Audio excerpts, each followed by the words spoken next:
Imagine being vegan during a time when you wrote a book around vegan recipes and you could not use the word vegan. That's exactly what happened to today's guest. Light is a 52-year vegan and co-founder of Gentle World, which he started with his late wife's son. Gentle World began in the 1970s as a vegan intentional community and became a nonprofit 501c3 educational organization in 1981 with the publication of the first full-length vegan cookbook in the United States, the Cookbook for People Who Love Animals. Gentle World now has a 50-year history of providing vegan education to the public, including the publication of 2 recipe books, a visitor program located at their centers in Hawaii and New Zealand, and the development of an information and inspiring website that provides educational content about the reason for being vegan and how to make the transition. You're in for a great treat with my guest today, Light. So stick around. Welcome to the Vegan Visibility Podcast Show, where your host, Kathleen Gage, shines the spotlight on vegan and plant-based businesses and entrepreneurs from all walks of life committed to cruelty-free eating, healthy lifestyles, animal compassion, and the environment. Enjoy the show. Well, Light, I have to say that I'm truly honored to have you on the Vegan Visibility Podcast Show. You are one of the originals. You've been vegan for 52 years. You and your late wife started an organization called Gentle World. And I would love to hear what it was like when you first became vegan and what were people's perceptions? How were people treating you as a vegan? And just kind of give us a snapshot of what it was like over a half century ago. Yeah. Funny you should ask. It was total obscurity, including us. We didn't even know there was a word. We had never heard of anyone going beyond vegetarian into dairy and silk and leather and all that. So we kind of thought we invented the idea. And as far as how people treated us, well, family thought we would die because we weren't getting animal protein, which at the time was thought to be the only source of protein. Friends left us en masse. I don't know if I had an old friend left, including some family for that matter. It seems we frightened people, or the truth of us, that we had come to frighten people.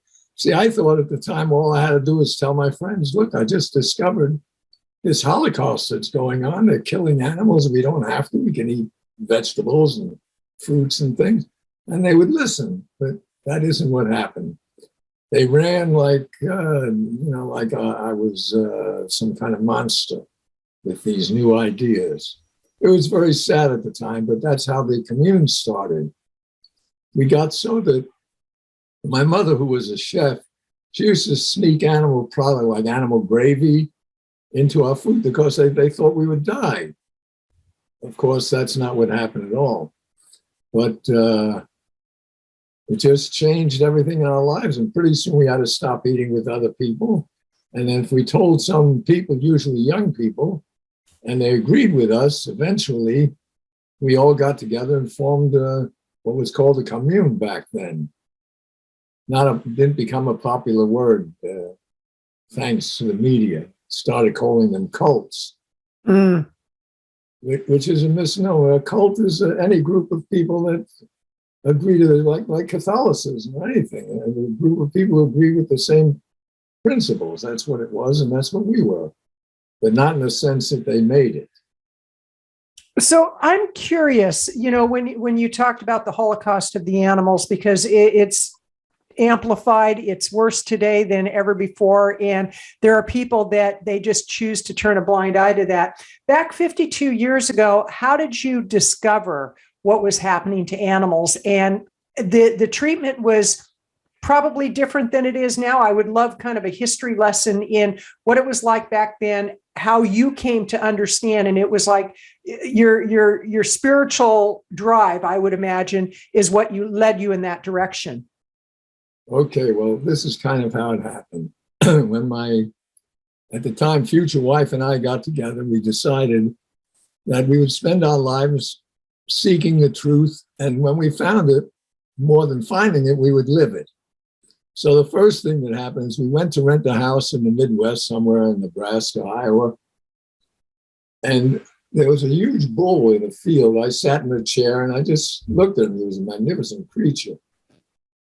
And I saw like tears, what seemed to be, and that looked like tears to me, coming down from his eyes. And I'm saying to myself, why is this beautiful creature crying? And eventually it dawned on me what he had to cry about, which was pretty much everything in his life. Now, shortly after that, my wife and I went to a movie. I think it was called Mondo Cane, Dog's World. Mm-hmm. Goes way back. And in there, they had a scene of all the craziness in the world, dueling societies, and just nutness that's rampant in the world. And one of the things they had was 4 men in fishing boots, those wading boots, come up to their chest, and they were hitting a bull over the head with sledgehammers, each one of them. As hard as they could hit, it was terrible. The poor creature was huge. He didn't go down right away, and he's screaming, and they're hitting him and hitting him. Finally, he must have been 50 blows. He went down. And my wife and I came out of the theater and said, is that how they get meat? Well, that's a truth we've discovered, and it's one we have to live. And I was a big meat. My mother was a chef. I was a big meat eater. Mm-hmm. And from that moment on, we stopped eating all meat. We didn't even think about dairy until about, it must have been 2 years later. We were in upstate New York, living near a famous, at the time, famous dairy farm. So we figured, well, we were eating a lot of dairy. Let's go visit, see how they treat the animals. Well, we didn't go where they want you to go. You know, they give you like a tour where they want you to go. Well, we went behind the scenes, and we heard this cow bellowing, crying, and screaming. We said to the woman, what's going on? She said, well, you get used to it. They took her baby away, but she'll only do that for about 3 weeks, and you get used to it. We said, well, we don't want to get used to it, and we left, and that was the end of dairy. We just stopped right there. We thought we would never have ice cream again. We thought we would never have milkshakes again, which we didn't for years. Right. So we invented our own. Interesting. And you also wrote the cookbook for people who love animals. Tell me about that book. Well, that was the first all vegan. 10 Talents was on the market. It was the only other. And Jay Dinshaw, it was more like a booklet. And 10 Talents had something in it, I forget what, that was not 100% vegan. We were the first 100% vegan cookbook. And it was originally called the Cookbook for People Who Really underscored love animals. But they didn't like the publisher didn't like that. And he wouldn't let us use the word vegan because nobody knew what it meant at the time. That's a major change in the world, I see. So that was the first cookbook. It was the only cookbook, the totally vegan cookbook on the market. You know, it sat by itself on the shelf. There's your baby. We love dogs. We love dogs. So no problem at all. Ricky Gervais, I'd like to throw this in, who's a dog lover, a famous comedian. He said, if a dog could talk, he would say, you need a kidney? That's great. That's what they would say. So now is the book still available, the cookbook for people who love animals? It's still available. And I believe over the years, we've sold about 100,000 of them. Nice. Cookbook that we still get letters saying that somebody changed their lives from that book. And see, our aim back then, again, and my mother was not a vegan, a chef. So food was very important to us. And the first time we ate what was a vegan meal, it was healthy, but it was bland, really bland. So we decided that that's not going to help anybody turn away from what they're eating to eating vegan. So we became the food people, kind of famous for being the food people. And we would on Thanksgiving, we would invite every vegan we knew in Florida, which at the time was about 75, 80 of them, to a Thanksgiving dinner, in which, of course, everything was vegan. It was quite a scene to have all these people. We had a huge hallway, and the table was like one of those tables you see in the movies where they have these meetings. It was huge. Anyway, that was thrilling. It's been a slow development. I thought at the early years it would take 10 years Right. for America to change because it was the truth. It was so obvious. Well, let me ask you this, because it seems that the pandemic did amplify the opportunity for people to learn about veganism. And you have those people that they just don't get it and they ridicule vegans. And, I think that will always just be a part of what is going on in the world. But how is it different today from what you see going on because of social media and YouTube and podcast shows? How is it different today than it was 52 years ago? Or is it different? It is extremely different. And I don't think it's worse. I think it's much better, especially with the younger people. We have these people, young people generally who come, it's like a work program that we didn't start, but we started doing about 15 years ago. And when they first came to us, young people, I'd say 85% weren't vegan and never heard of vegan. Mm-hmm. And nowadays, I'd say it's about 80% become vegan.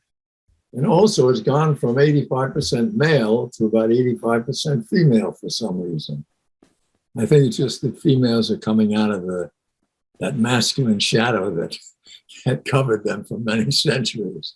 Very well could be. Very well could be. I want to remind people that you're listening to the Vegan Visibility Podcast Show. I'm your host, Kathleen Gage, and I'm talking with Light, who is the co-founder of Gentle World, which is a vegan intentional community. I love that. Vegan intentional community. Tell us about Gentle World. It's still going strong. How many members do you have? Are they worldwide? What's the whole premise of Gentle World? Well, at one time, at the most number of people we had was 35 at one time. See, back in the 70s, 60s, 70s, even the early 80s, communal living was an accepted, especially among young people, was an accepted way of living. Of course, I see the world as a commune, but they just don't know it. Right. They're very far from it. But the truth is, if everybody got together, especially these poor people who are downtrodden, if they'd only learn to live together, economically, it's a godsend, and health-wise, in all ways, there's no negative about it. There's certain things like veganism is a panacea. People don't like to use that word, but it's the truth. It's good. There's nothing it's negative for. It's good for your health. It's good for the planet. It's good for the animals. That's an unusual thing to be something that's good for everything. And I think it's come a long way. I see, as I said in the beginning, we didn't even know there was a word. And now I go into a supermarket and I see the word vegan stamped on food and even on TV, where they always used to make fun. Anybody had tofu, they would make fun of it, unless it's not the programs I watch. But they don't make fun of it so much. And I think that's the most hopeful thing. It's by far the most hopeful thing I see going on in the world, because that's what's going to change people's consciousness. See, the people who are not vegan, they don't realize. They think it's a diet. They think it's this, it's whatever. The truth is, it's not just a diet. It's a way of living. It's ahimsa. It's not harming anything. Right. So that changes, and the food itself, it changes the cells in your brain. I was a guy like everybody else when I was 18 years old. And I had a pack of cigarettes or a Coke bottle, and I was in a car and I wanted to get rid of it. I threw it away out the window. And of course, part of that cellular changes. When you go for a walk, you take a bag with you so you can take the garbage away. That's just an example of how your mind changes. They don't realize. As long as people are the tiger in the world, there's going to be war, there's going to be dissent, there's going to be competition, because they kill to eat. And it's not something they have to do. We're not tigers. It's not something, even a tiger doesn't have to do it. Right. I read a story. The internet, by the way, has been a great, great help. Again, especially for young people who look at it more than older people. But it shows animals in a different light, and it also shows the horrors that go on, which I never knew as a kid. Nobody ever showed me in the slaughterhouse. I had no awareness of it. The leg of lamb was a leg of lamb, LEGO apostrophe lamb. Right. It was a leg. In our first cookbook, we actually had a page where we put in there the real terms: leg of lamb, chicken breasts, just the words as they are: thigh, chicken thigh, baby lamb chops. And that was the only time we got a letter that was nasty about our cookbook. Some woman wrote and said, "How dare you?" And all we were doing is just calling them by the names they were using. Right. She didn't like that. She gave our cookbook back to us.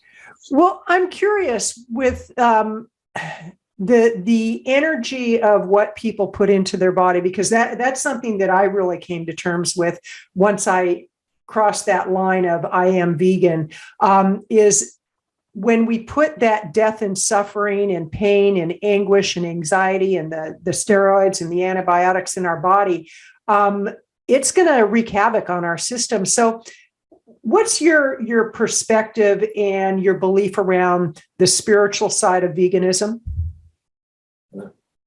It's all spiritual. It's the most spiritual. Anyway, when I hear all these people on the radio telling all their stories about this being spiritual, that being spiritual, I ask myself, are you vegan? They talk about gentleness, they talk about compassion, and they're not vegan. It'd be like being in Nazi Germany in 1943 and talking about compassion and being pro-Hitler, allowing what they were doing to Jews, but not only Jews, anybody who they didn't like. Right. A way of dealing with them, which is kind of final.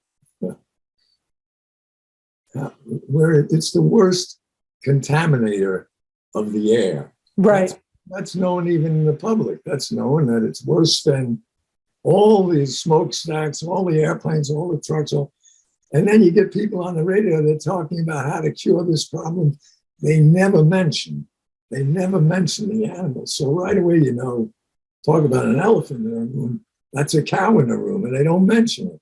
Well, how could they deal with that if they're not mentioning the worst offender in the world? It's the worst offender of global warming in the world. That's the word I was looking for.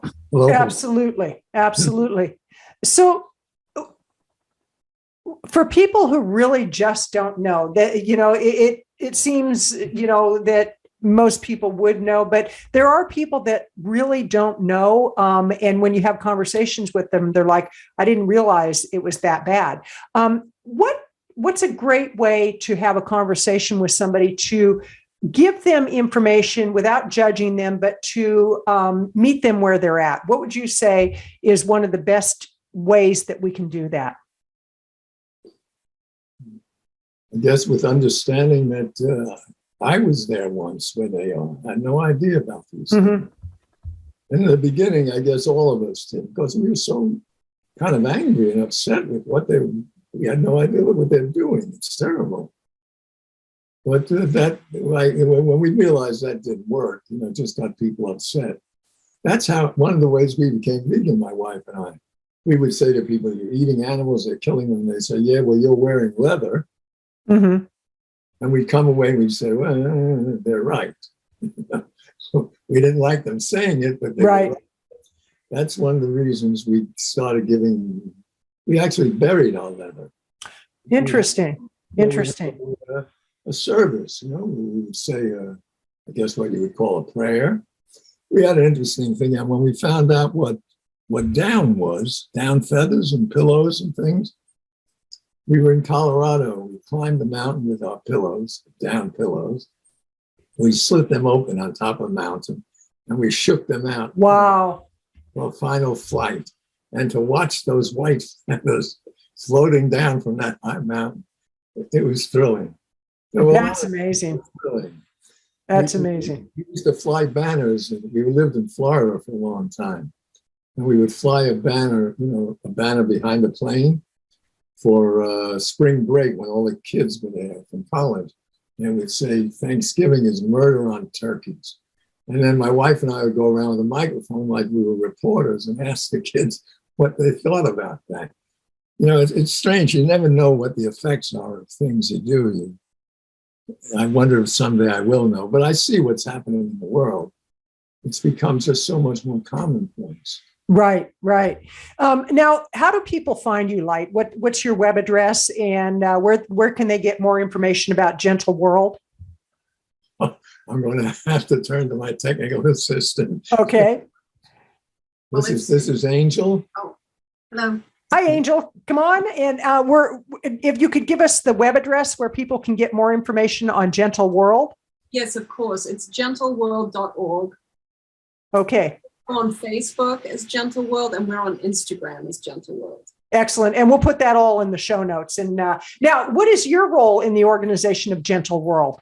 Well, I'm the outreach director. So Okay. part of the all of our online education. We recently released an ebook, which we can also give you the link to. Yep, please do.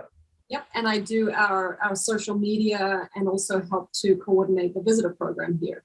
Excellent. Excellent. And you're in Hawaii right now, correct? Yes, that's right. Wonderful. Well, I need to come and visit for sure, because I've been, after my mother, when my mother transitioned, I went to Hawaii. I went to Kauai, and it was a real healing process for me. So that was about 10 years ago. So. Oh, we'll have to have you come for a visit. Absolutely. Absolutely. And what island are you on?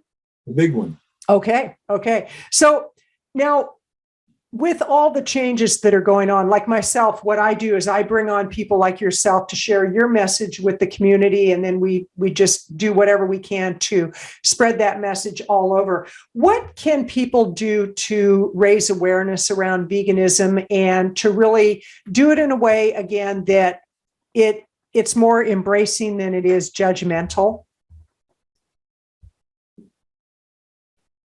Well, again, the hope is in the internet.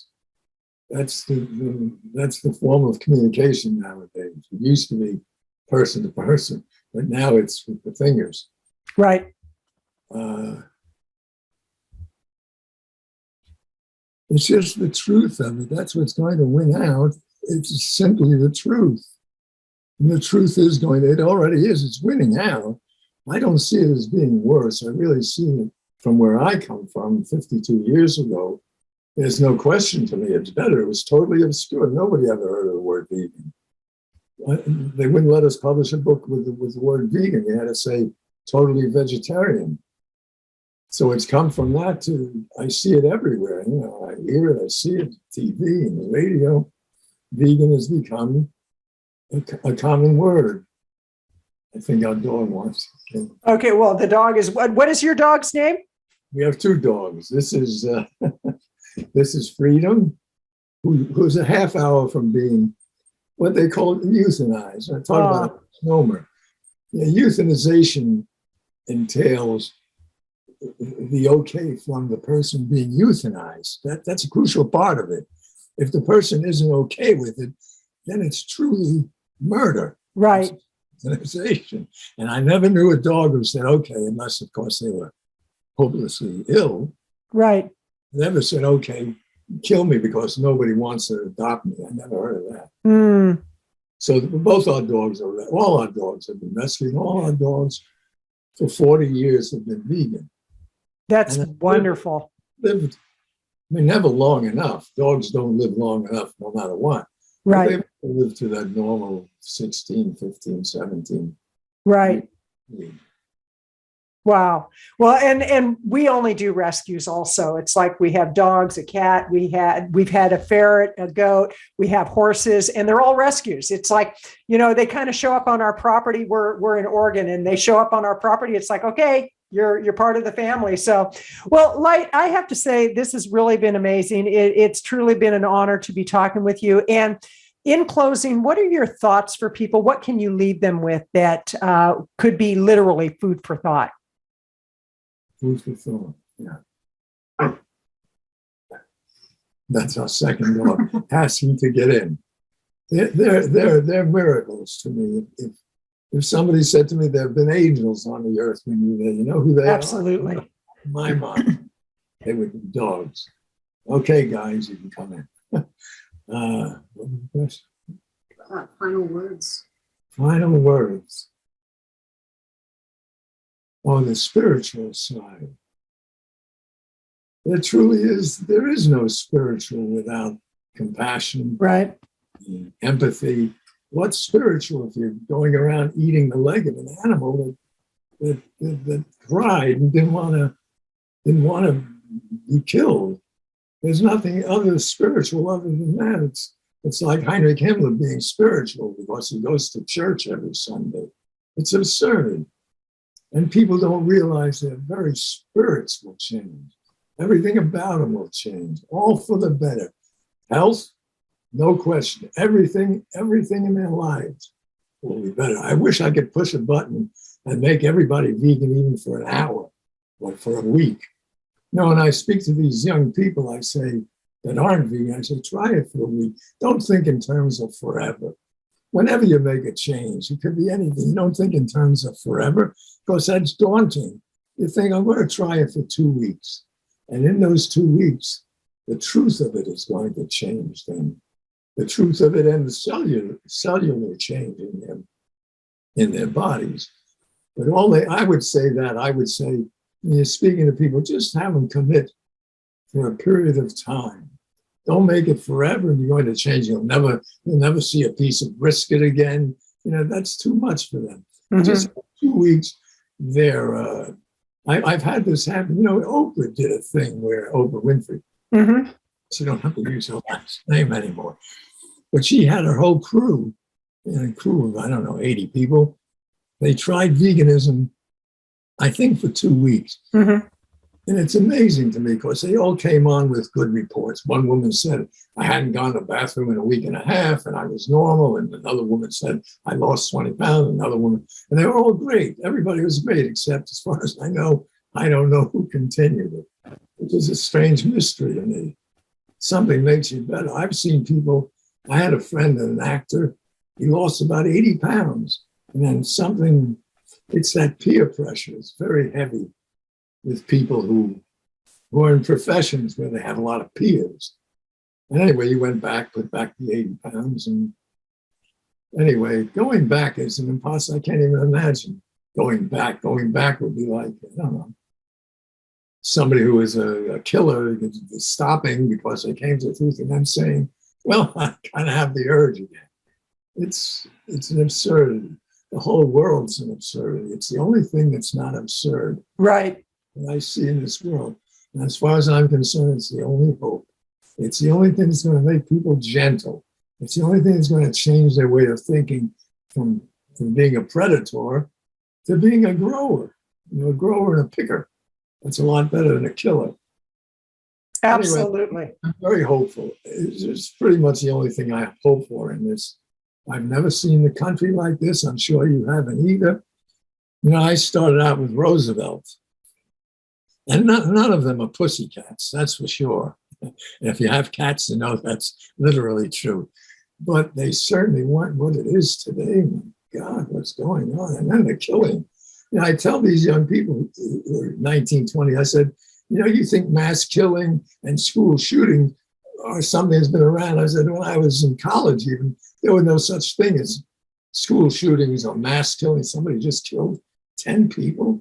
Mm-hmm. They were Black. Mm-hmm. Yes. The world is going nuts, except not going. It's been there a long time. Right. But the only thing I see that's not going nuts, is going in a positive direction, is veganism. I so appreciate that you brought that up because that really is something that I've been thinking a lot about because just today there was another shooting, 14 school children, elementary age, and a teacher. And it's just like the world is upside down. And it seems that when we can live in a place of kindness and gentleness and not bringing harm to any sentient being, including ourselves, then the world can start to heal. So, Light, thank you so very much for sharing your insights. It's been delightful, truly an honor. And so where did you get that shirt? In the vegan, Keegan Kuhn, who's just done so much for the movement, Cowspiracy and what the health. And anyway, he gave me this shirt. It says, "The future is vegan." I love it. I love it. Keegan the Vegan gave you "The future is vegan." I just so appreciate what you're doing. And I want to remind people you've been listening to the Vegan Visibility Podcast Show. I'm your host, Kathleen Gage, wishing you a very compassionate, enlightened, kind day. Have a great day. Thank you for this opportunity. You've been listening to the Vegan Visibility Podcast Show.